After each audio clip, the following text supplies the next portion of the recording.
ایک مرتبہ حضور اکرم صلی اللہ علیہ وسلم نے صحابہ کرام کو مخاطب کر کے فرمایا،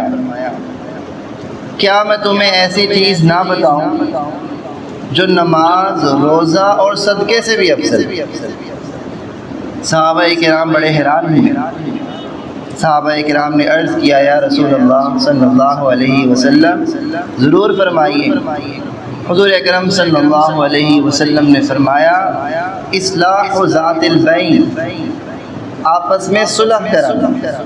پھر فرمایا وفساد ذات البین الحالکہ،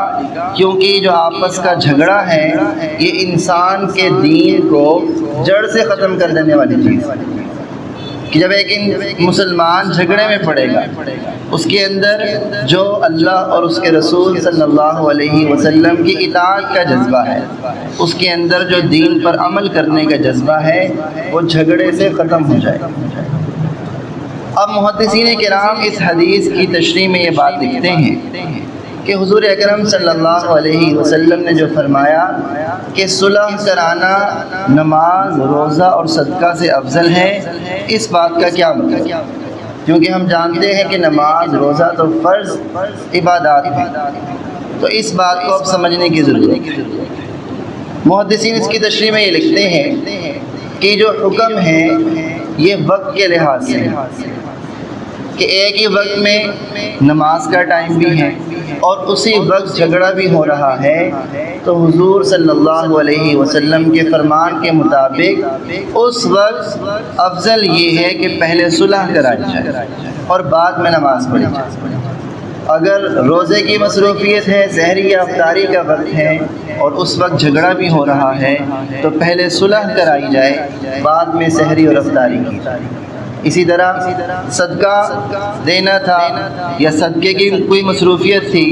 تو اگر لڑائی جھگڑا ہو جاتا ہے تو اس وقت افضل یہ ہے کہ پہلے صلح کرائی جائے۔ اور محدثین نے اس کی وجہ بھی لکھی ہے کہ کیوں افضل ہے۔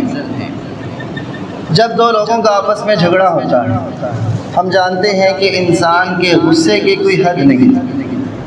جب انسان جھگڑتا ہے، غصہ آتا ہے، تو اس کی کوئی حد نہیں ہے، وہ کسی بھی وقت بڑھ بھی سکتا ہے۔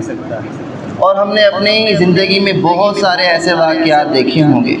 کہ چھوٹی سی بات سے جھگڑا ہوا اور جھگڑا بڑھتے بڑھتے یہاں تک نوبت آئی کہ ایک شخص نے دوسرے کو قتل کر دیا۔ اب حضور اکرم صلی اللہ علیہ وسلم نے اس لیے فرمایا، بڑی اہم بات ہے، سمجھنے کی بات ہے کہ دیکھیں، اگر ایک شخص صلح کرا سکتا تھا، وہ نماز پڑھنے چلا گیا اور جھگڑنے والوں کی نوبت یہاں تک پہنچی کہ ایک نے دوسرے کو قتل کر دیا، تو جو شخص دنیا سے چلا گیا اب وہ واپس نہیں آ سکتا، اب اس کی تلافی نہیں ہو سکتی۔ تو حضور نے افضل اس لیے فرمایا کہ اگر صلح کرانے والا نماز پڑھنے نہ جاتا بلکہ صلح کراتا تو زیادہ سے زیادہ یہ ہو سکتا تھا کہ اس شخص کی نماز قضا ہو جاتی، وقت نکل جاتا، لیکن ہو سکتا ہے صلح کرانے سے اس شخص کی زندگی بچ جاتی اور قضا کرتا، اللہ سے توبہ کرتا تو اس عمل کی تلافی ہو سکتی تھی، لیکن اگر جان چلی جائے تو اس کی تلافی نہیں ہو سکتی تھی۔ اس لیے حضور اکرم صلی اللہ علیہ وسلم نے فرمایا کہ جس وقت جھگڑا ہو رہا ہو اس وقت سب سے افضل کام یہ ہے کہ ان کی صلح کرائی جائے۔